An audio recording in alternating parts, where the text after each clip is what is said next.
America ने पाकिस्तान के ballistic missile programme पर मजीद पाबंदियां लगा दी। 4 इदारे नामजद। तर्जुमान अमरीकी महकमा खारजा मैथ्यू मिलर ने कहा है कि ये इदारे बड़े पैमाने पर तबाही फैलाने वाले हथियारों के फैलाव में मुलव्विस हैं या मुलव्विस हो सकते हैं।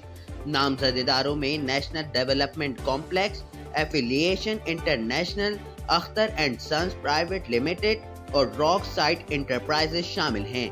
अमरीकी महकमा खारजा के मुताबिक इन कंपनियों ने मिसाइल प्रोग्रामों के लिए आलात के हुसूल में सहूलत फराहम की। अमरीका ने कहा कि बड़े पैमाने पर तबाही फैलाने वाले हथियारों के खिलाफ कार्रवाई जारी रखी जाएगी। पाकिस्तान ने अमरीकी पाबंदियों को मुतासिबाना करार दे दिया। तर्जुमान दफ्तर खारजा मुमताज ज़हरा बलोच ने कहा है कि पाबंदियां खित्ते के स्ट्रेटेजिक इस्तेहकाम के लिए खतरनाक हैं।